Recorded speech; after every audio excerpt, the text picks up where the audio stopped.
주시옵시고 오늘도 그 말씀 하나하나에 우리 성령님께서 함께하여 주시옵시고 우리가 말씀을 듣는 귀를 열어주시옵시고 마음을 열어주시사 아버지 그 말씀을 이 시간 듣고 잊어버리는 것이 아니라 우리의 삶 속에서 그 말씀이 생각나게 하시고 힘들 때 그 말씀을 굳게 믿고 의지할 수 있는 귀한 믿음을 가질 수 있는 정말 신령일 될 수 있도록 이 시간 주님이 함께하여 주시옵소서.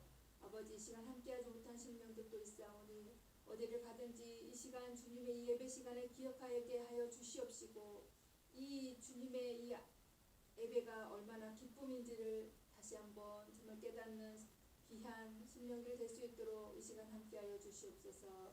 아버지께서 이 예배에 함께 하심을 믿사오며 예수님의 이름으로 기도드렸사옵나이다. 아멘. 하나님 말씀 요한계시록 8장입니다. 하나님 말씀 요한계시록 8장.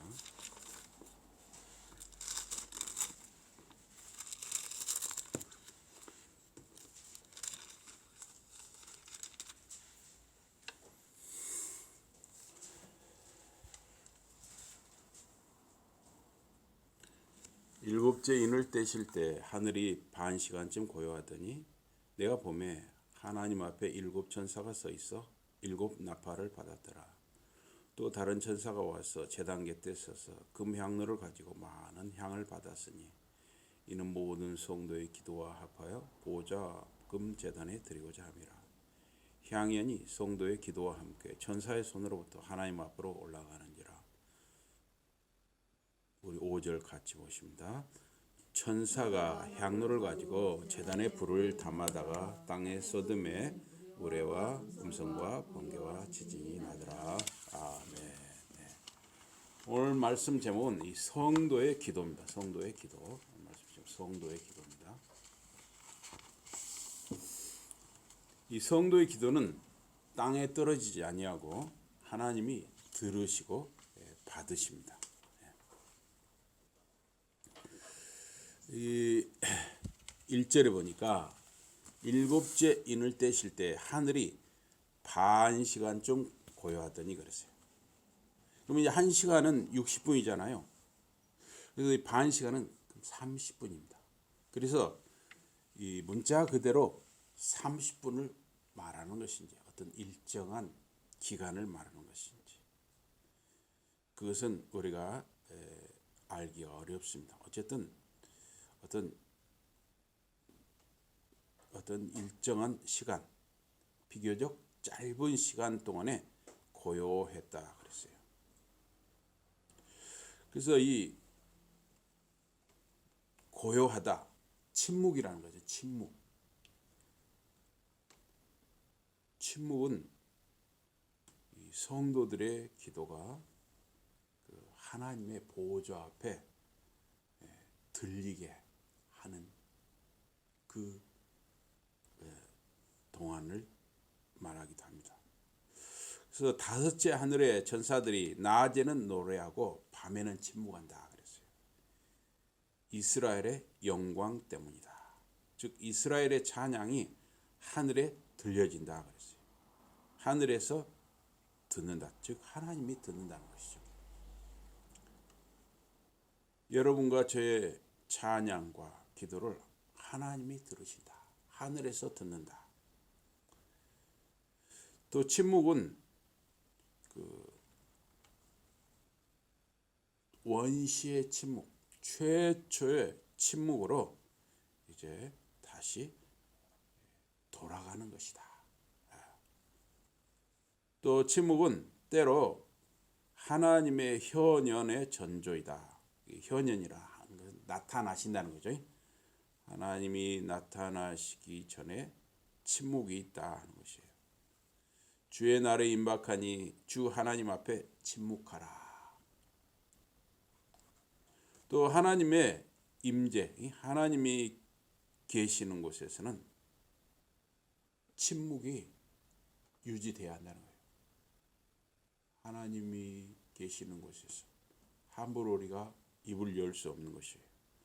그래서 성전에 들어갈 때 함부로 입을 열지 마라 그랬어요. 성전에 들어갈 때 함부로 입을 열지 마라. 특히 그 예전, 그러니까 예배 의식에서 이 침묵이 필요할 수 있어요. 예배 의식. 이 그리스에서는, 지금 그리스 헬라에서는 침묵은 이 기도에서 기도하는 그 의식에서 아주 침묵이 먼저 기도에 들어가기 전에 침묵이 먼저 있었다는 것이죠. 침묵은 예루살렘 성전에서 하나님 앞에 제사를 드릴 때 향 제사, 향을 이렇게 향을 올려드리거든요. 향 연기를 그때 꼭 침묵을 했다는 것입니다. 그래서 이 하나님의 엄위하심, 하나님의 그 엄중하심은 말이 아니라 침묵을 통해서 선포된다는 것입니다. 그래서 이 침묵은 하나님과의 관계에서 굉장히 중요해요. 사람들은 되게 이 말이 많잖아요. 사람이 모이는 곳은 말이 많잖아요. 그러나 침묵을 해야 하나님께 우리가 더 가까이 다가갈 수 있다는 거예요. 그래서 이 수도원 있잖아요. 수도원. 이 신부나 수녀들 수도하는 거. 또 그 우리 신자들이 수도하고 수양하고 기도하는 곳에서 제일 중요한 것이 바로 침묵이라는 거예요. 침묵.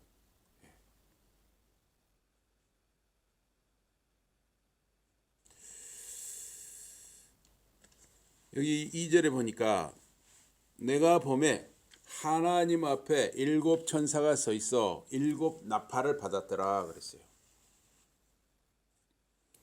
하나님 앞에 섰다.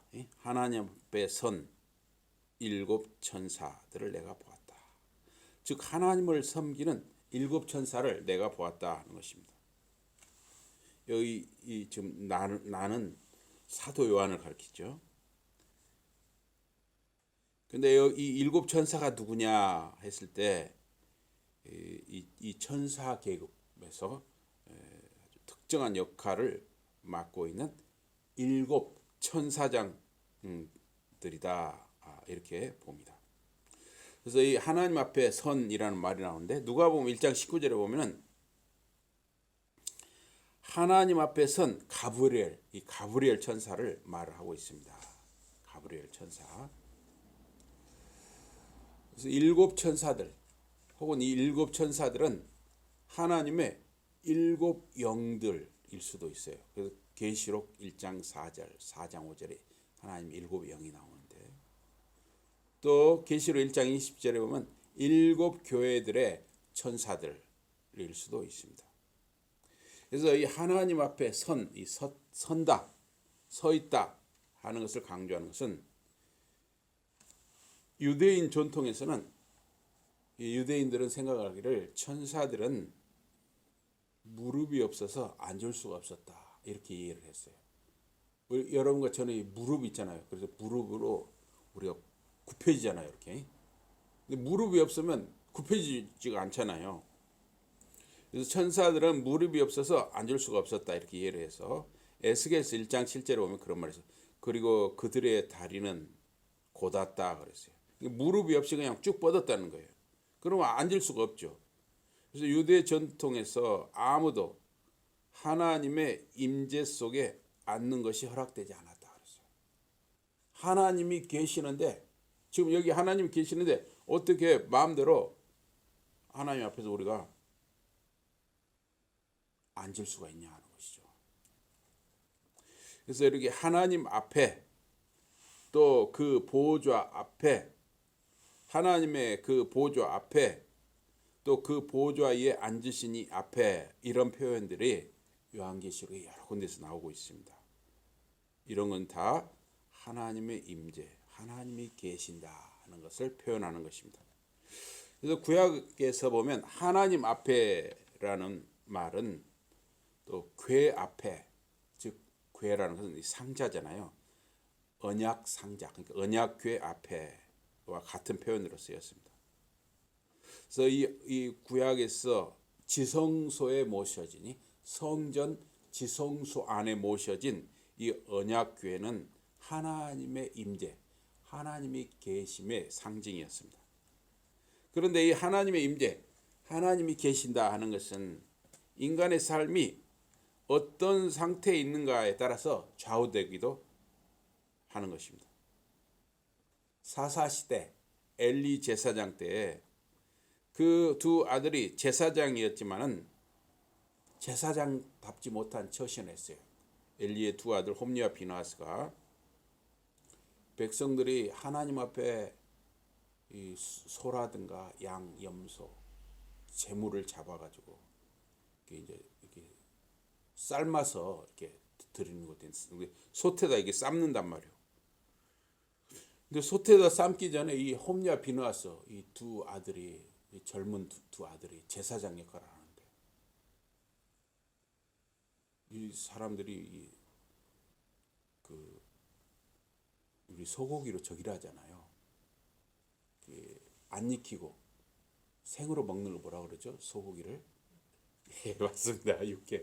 육회를 이렇게 육회가 이렇게 뭐 참기름하고 소금하고 이렇게 해서 잘 양념을 하면 굉장히 맛이 있잖아요. 고급 요리죠. 고급 요리입니다. 그런데 이 육회 맛을 알았는지 이 홈리와 비누아스가 백성들이 그 삶으려고 솥에 넣으려면 기다려 해놓고 자기들이 제일 좋은 부위를 먼저 빼앗아가는 거예요. 그럼 이제 백성들이 아니 그러지 마시고 기다리세요. 하나님께 먼저 삶아서 올려드리고 잡수세요. 그럼 그 말을 무시하고 그걸 생으로 먹는다고 뺏어간 거예요. 이건 뭐냐면 그 제사 드리는 백성을 무시한 것뿐만 아니라 근본적으로는 하나님을 무시한 것이 된 것이죠. 하나님께 대한 예배를 무시한 것이 된 것이죠. 거기다가 또 이 그 성막 안에서 아마 시중들은 신부로 많은 여인들이 있었던 것 같아요. 근데 또 이 홈리와 비누아스가 그 여인들을 자기들의 욕심을 채우는 데 이용을 하게 되죠. 그래서 완전히 홈리와 비누아스가 하나님의 진노를 샀죠. 엘리 집안 전체가 하나님의 진노를 받았어요. 그런데 블레셋과 이스라엘이 전쟁이 벌어졌습니다. 그런데 첫 번째 전투에서 이스라엘이 블레셋과 전투에서 진 거예요.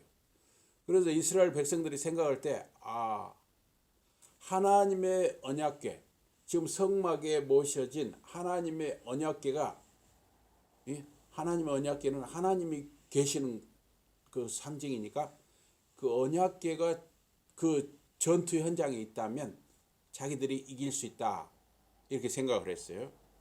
그래서 실로에 있던 그 언약궤를 자기들이 전투 현장으로 모셔왔어요. 이스라엘은 언약궤만 있으면 전쟁에서 승리한다고 생각을 했습니다. 그러나 웬일입니까? 언약궤를 모셔왔는데 오히려 블레셋에게 빼앗기고 이스라엘이 블레셋 앞에서 도망하고 블레셋 군대에게 많은 백성이 칼에 죽었습니다. 엘리의 두 아들 홈리와 비누아스도 전쟁터에서 칼에 죽었습니다. 그리고 이 소식을 들은 그 아버지 엘리 제사장은 굉장히 나이가 많이 들었어요. 90 정도 된 나이인데 의자에 앉아 있다가 아주 몸이 비둔했다 그랬는데 그 소식을 듣고 놀라서 의자가 흔들렸어요. 그래서 의자가 넘어져서 목이 부러져서 죽었다 그랬어요. 그 집안이 완전히 하나님의 저주와 심판을 받아서 망해버렸습니다. 어느 시대에나 하나님의 제사장, 백성이 하나님 앞에 깨어 있어야 하나님의 임재를 경험하는 것입니다. 하나님이 함께 하시는 것은 백성 한 사람 한 사람과 제사장이 깨어 있어야 하는 겁니다. 이 시대도 마찬가지예요. 지금 이 나라에서도 마찬가지예요. 목사와 신자들이 하나님 앞에 깨어 있어야 하는 것이고, 지도자들과 한 사람 한 사람이 하나님 앞에 깨어 있어야 하는 것이에요. 그런데 지금 지도자와 그 지도자의 아내 되는 사람이 어떻게 하고 있습니까? 무슨 이상한 만신을 믿는 무당 같은 어떤 법사의 말대로만 하는 거예요. 그래서 영국에 가서도 무슨 그 엘리자베스 여왕을 조문하러 간다고 했는데 그 장례식장에 조문하러 안 갔잖아요. 귀신이 붙는다 해가지고. 그 시간에 가서 밥 먹었잖아요.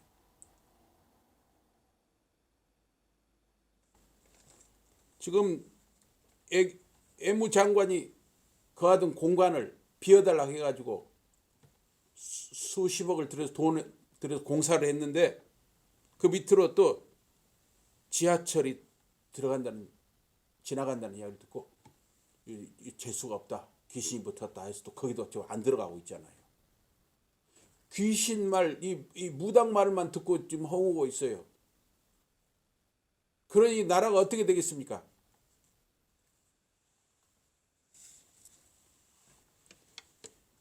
(8장 2절에) 보니까 그리고 7 나팔을 받았다라고 했어요. 7 천사가 서 있어 7 나팔을 받았다.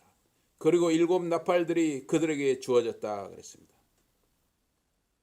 나팔 소리는 펼쳐질 최종 사건, 파루시아, 그리스도의 재림을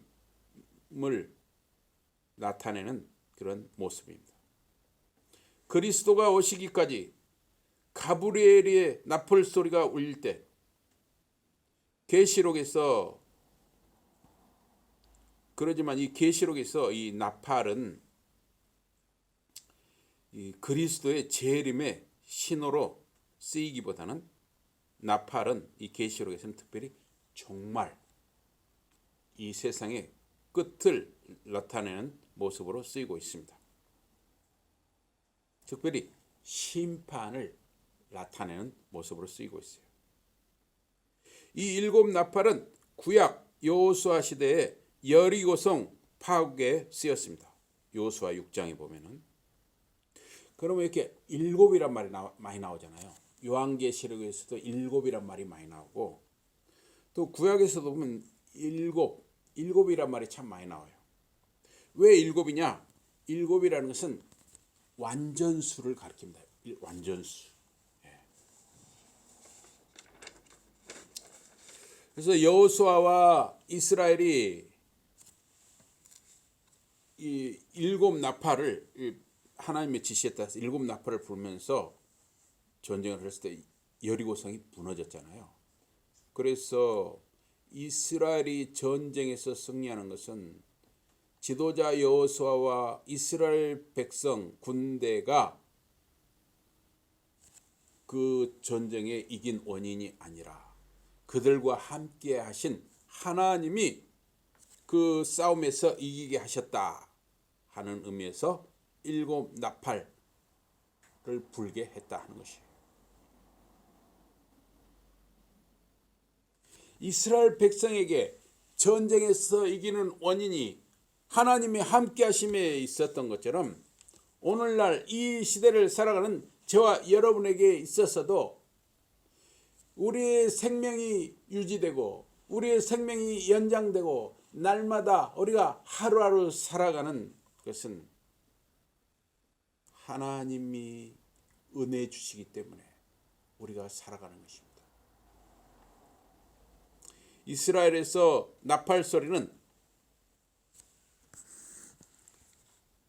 이 경고의 수단, 그러니까 야훼의 날, 즉 심판 날에 대한 경고의 수단으로 나팔을 불었어요. 또 이 나팔은 어떤 외부의 군사들, 다른 나라의 군사들이 쳐들어올 때 그 나팔을 불었어요. 지금 공격 신호로 불었어요. 또 어떤 도시를 다른 나라 군대가 지금 곧 공격한다 하는 이 경고로 나팔 소리가 울렸어요. 또 나팔 소리는 싸움터에서 후퇴하라, 퇴각하라 하는 신호로 이 나팔 소리를 울렸습니다. 또 하나님께 대한 도움의 부르짖음, 하나님 도와주세요 다급하게 할 때 이 나팔 소리를 울렸어요. 또 승리를 얻었다, 우리가 이겼다 하는 표시로 이 나팔을 불었습니다. 또 좋은 소식, 복음을 전할 때 나팔을 불었습니다. 또 어떤 종교의식, 예배, 제사에 이 나팔 소리가 들렸어요. 또 하나님이 나타나실 때 이 나팔이 울렸어요. 그래서 출애굽기 19장, 20장에 그 출애굽기 보면 그 신의 산에서 나팔이 울리죠. 또 정말 이 세상의 끝을 알릴 때, 심판을 알릴 때 나팔이 울렸습니다. 그래서 나팔 소리는 듣는 자들의 마음에, 그 듣는 자들이 처한 상황에 따라서 또 그 듣는 자들의 삶의 정황, 맥락, 또 그들의 기대에 따라서 그 나팔 소리가 공포스럽게 들려지기도 하고, 기쁨으로 들려지기도 하고, 어떤 기대와 소망을 갖게 하기도 했습니다. 나팔은 유대의 종말적인 모습, 어떤 이 세상의 끝을 알리는 모습으로 이렇게 나타났습니다. 나팔은 종종 종말의 구원, 세상 끝의 구원을 의미했습니다. 또한 종말의 심판, 이 세상 끝에 심판을 뜻할 때 이 나팔 소리가 울렸어요. 여기 3절에서 5절은 보호자가 있는 방의 모습이에요. 정확히는 하늘 성전의 장면을 3절에서 5절이 묘사하고 있습니다. 그 독수리가 이글거리며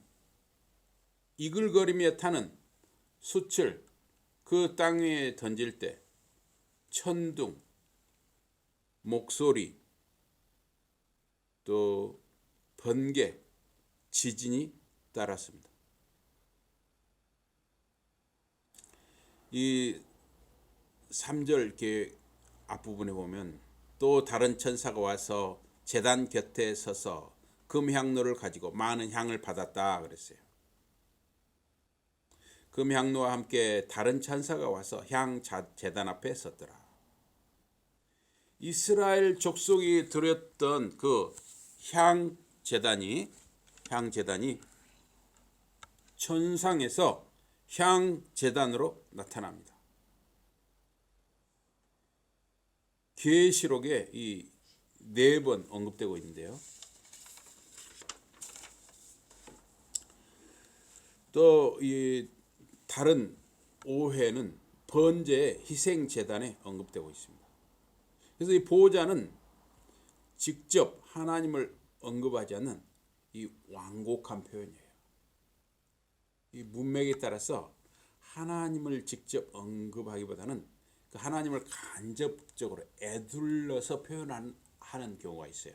그래서 보호자는 이 하나님을 언급할 때 애둘러서 완곡하게 표현하는 말이 보호자예요. 지성소의 언약궤, 구약시대의 성전 안에 지성소라는 것이에요. 지성소라는 것은 Holy of Holies, 거룩하고 거룩한, 지극히 거룩하다는 뜻이, 지극히 거룩한 거, 이거 지성소예요. 그래서 지성소 안에 모셔진 이 언약궤는 야훼 보좌, 하나님 보호자의 기능을 했습니다. 그 언약궤 위에 이 그룹이 이렇게 딱 받치고 있잖아요. 그 그룹 사이, 그것이 하나님이 임재하시는 곳이다 하는 거예요. 여기 3절 하반절에 보니까 이는 모든 성도의 기도와 합하여 보좌 앞 금제단에 드리고자 함이라.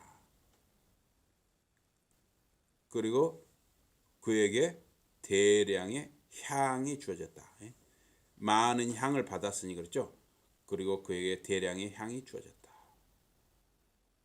그래서 여기서도 보면 대량의 향이 주어졌다. 그러니까 하나님이 주시는 건데, 하나님이 그 향을 주시는 건데 이게 수동적으로 쓰였어요. 수동태로. 그러니까 천사가 이렇게 수동적으로 받는다 이렇게 쓰였어요. 그래서 이게 하나님의 이름을 애들로 표현하는 것처럼 이렇게 완곡하게 수동적으로 표현이 됐어요. 또 3절 마지막 그 보좌 금 향단 위에 모든 하나님의 백성의 기도에 보완하여 향을 드리기 위하여. 그러니까 여기 우리 개역개정에서는 이는 모든 성도의 기도와 합하여 그렇죠. 기도와 합하여. 이게 바로 기도에 보완하여 보좌 앞 금제단에 드리고자 합니다. 모든 하나님의 백성의 기도가 타오르는 향연, 그 향의 연기와 함께 그 보좌에 상달된다 하는 것이에요. 성도의 기도는 땅에 떨어지지 아니하고 하나님께 올려지는 것입니다. 성도는 연약하고 죄 가운데 있어요. 우리는 연약합니다. 하루도 몇 번씩 참 오만 가지 생각을 할 때가 많아요. 그런데 우리가 하루 동안 살면서 항상 100% 좋은 생각만 하면 좋은데 참으로 부끄러운 생각도 많이 할 수가 있습니다. 그래서 여러분과 제가 드려지는 그 기도 속에는 성도의 인격과 체취가 담겨 있는 것이에요. 하나님께 그냥 올려드리기에는 죄송스러운 내용, 모습이 여러분과 저의 기도 속에 담겨 있을 수가 있어요. 때로는 여러분과 저의 기도 속에 하나님께 대한 찬양과 감사와 축복만 담겨 있는 것이 아니라 때로는 원망과 고통과 울음과 슬픔과 저주가 기도 속에 담길 수도 있죠. 그래서 우리의 그 죄스러운 모습이 함께 담겨 있는 이 기도가 하나님께 직접 올려드리기에는 참 너무 죄송한 내용, 모습이 될 수가 있잖아요. 그래서 이 타오르는 향연, 타오르는 그 향의 연기가 이 성도의 기도를 보완한다 그랬어요.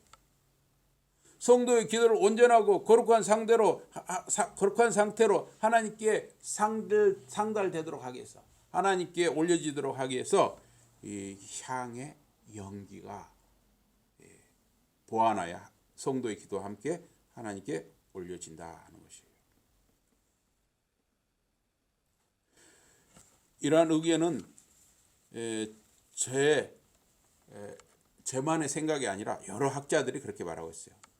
그래서 백위드, 찰스, 로시, 잔 여러 학자들이 그런 생각을 했어요.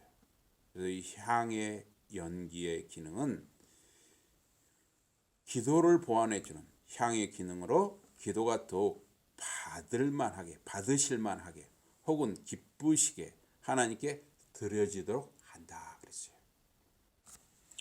거룩한 자들의 기도는, 성도들의 기도는 지상에 사는 그리스도인들의 기도입니다. 이 기도는 이 성도들의 대적자들, 성도들을 핍박하는 자들에 대한 하나님의 복수를 위한 기도인 것입니다. 왜냐하면 천사는 그 기도들을 향과 함께 하늘 제단 위에서 섞는다 그랬어요. 그리고 그 땅 위에 재난을 일으키도록 불을 던진다 그랬습니다. 계시록 8장 5절에 8장 5절 우리 한번 읽어보겠습니다. 계시록 8장 5절 다 같이 시작. 천사가 향로를 가지고 제단에 불을 담아다가 땅에 쏟음에 우레와 음성과 번개와 지진이 나더라. 예. 천사가 향로에 담은 그 제단의 불을 향로에 담아가지고 그것을 땅에 쏟았더니 땅에 이런 재앙이 닥치는 우레 음성 번개 지진. 복수를 위한 이들 기도들은 사한자들로부터 하나님께 대한 호소다 그랬어요. 계시록 6장 10절에는 순교자들의 복수를 위한 기도와 유사하다 그랬습니다.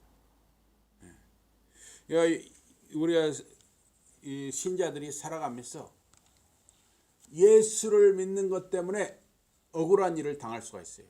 실제로 예수를 믿는 것 때문에 죽는 수도 있어요. 예수를 믿는 것 때문에. 북한에서는 지금도 그러잖아요. 예수를 믿는 것 때문에 북한에서 죽습니다. 또 중국, 러시아 이런 데서도 예수를 믿는 것 때문에. 또 무슬림 국가, 또 다른 종교를 믿는 이런 데서 예수를 믿는 것 때문에 핍박을 받는 거예요. 우리나라 안에서도 마찬가지죠. 예수를 믿는 것 때문에 어떤 불교 믿는 집안에서 또 뭐 이렇게 미신을 믿는 집안에서 예수 믿는다고 말이죠. 핍박을 받는 것이죠. 심지어는 예수 믿는 것 때문에 죽기도 한다는 거예요. 그러면 어때요? 예를 들어서 예수 믿는 때문에 내 가족이 죽었어요. 그럼 어떻게 했습니까? 하나님께 제발 이 억울함을 풀어주세요. 하나님께 기도할 거 아니에요. 그때 하나님께서 이 심판에 이런 재앙을 내리신다 하는 것입니다.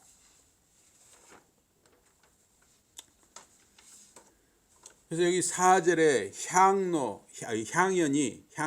향의 연기, 향연이 성도의 기도와 함께 천사의 손으로부터 하나님 앞으로 올라가는지라 그랬어요. 그래서 향과 성도의 기도는 아주 밀접한 연관이 있습니다. 그래서 시편 141편에 보면 내 기도가 당신 앞에 향처럼 여겨지길 원합니다. 제 손을 들어 올리는 것을, 기도의 손이죠. 제 손을 들어 올리는 것을 저녁 제사처럼 받아주소서 그랬어요. 그래서 규칙적으로 향 제사를 드릴 때 매일의 저녁 제사 중에 그 기도는 적절하고 아주 일상적이었다 하는 것입니다. 고대 이스라엘에서 향이 드려지는 세 가지 주요 방식이 있었어요. 이 향료는 곡식 제사와 함께 태워질 수 있었습니다. 향기로운 냄새는 이걸 히브리어로 레아 니호하라고 하는데, 이 향기로운 냄새는 향료가 타는 희생 제물 위에 뿌려졌을 가능성이 있어요. 왜냐하면 이렇게 소나 양, 염소 이 고기를 태울 때 살과 기름은 그 냄새를 맡는 사람에 따라서 반응이 다 틀릴 텐데 어떤 사람에게는 그게 역겹게 느껴질 수도 있어요. 그런데 거기에 이 향신료를 뿌려가지고 그 타는 고기 위에 향신료를 뿌려서 그 냄새를 향기롭게 만들 수 있었다 하는 것이죠. 그래서 여기 4절 A에 그 향의 연기가 하나님의 백성의 기도들과 함께 올라갔다 그랬어요. 향 제사 중에 제단의 숯이 불판 속에 쌓이고 그 향이 숯 위에 뿌려졌던 것이죠. 그러면 이제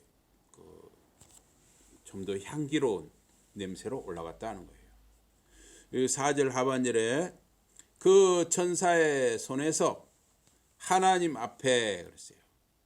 그래서 그 천사가 누구냐 했을 때 이 천사는 미하엘로 이렇게 보기도 합니다. 미하엘 천사, 미카엘 천사라고도 하죠.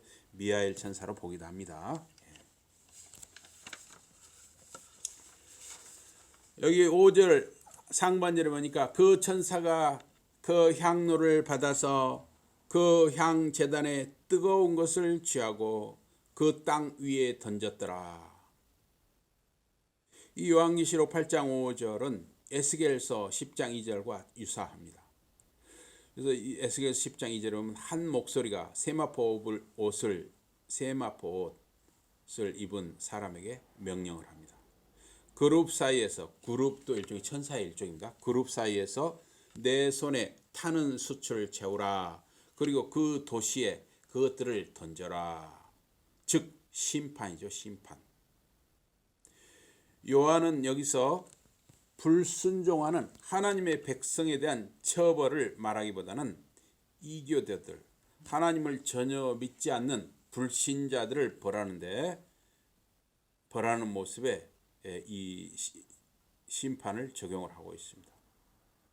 그래서 향제사, 향의 연기 제사는 하나님께 올려드리지만은 뜨거운 숯은 땅으로 향하는 것입니다. 땅 위에, 지상 위에 불을 던지는 장면은 일곱 나팔이 각각의 나팔이 차례로 울릴 때 따르는 심판에 대한 은유라고 할 수 있어요. 이 지상 위에 불을 던진다는 것은. 그래서 하나님의 징벌은 4절에서 하나님께 향과 함께 드려지는 이 성도의 기도와 연계되어 있어요. 성도의 기도.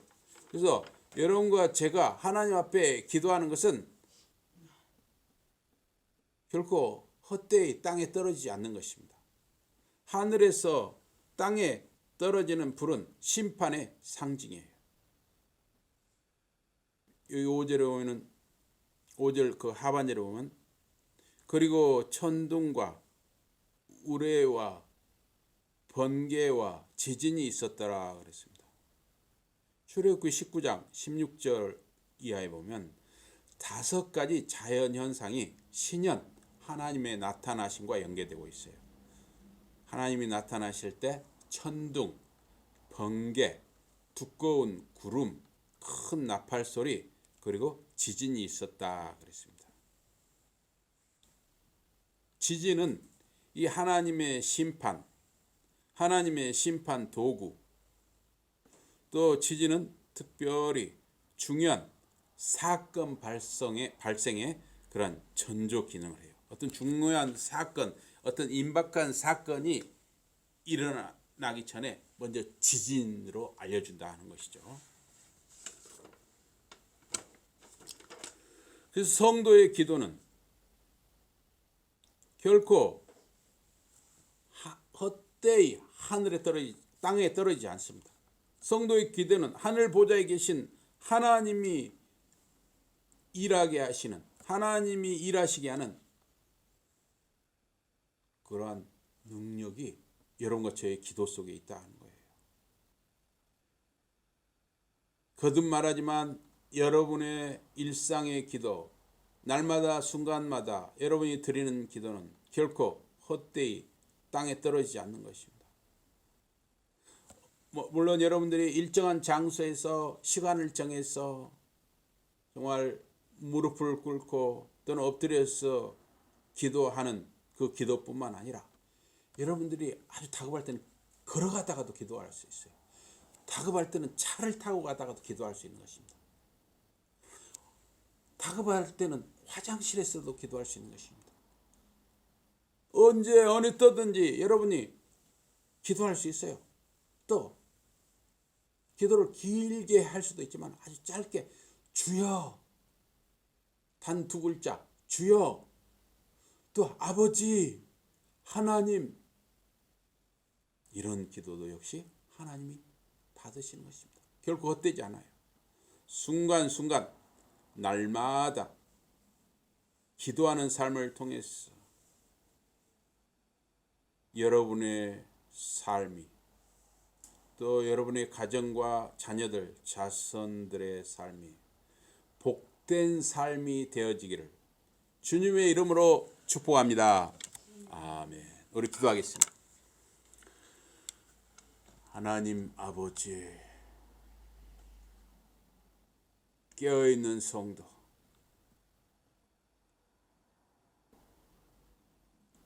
하나님을 하나님으로 믿고 예수 그리스도를 하나님의 아들 우리 주님으로 믿는 우리 신자들의 기도를 결코 헛되이 이 땅에 떨어지지 않게 하시고 우리의 기도를 받으시며 우리의 기도에 응답하시는 하나님께 참으로 감사와 찬송과 영광을 돌려드리옵나이다.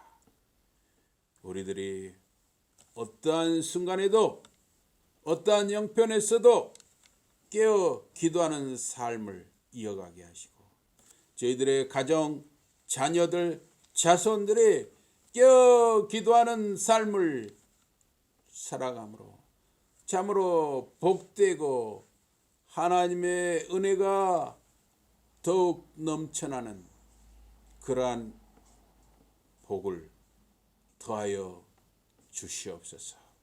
예수 이름으로 감사 기도드리옵나이다. 아멘.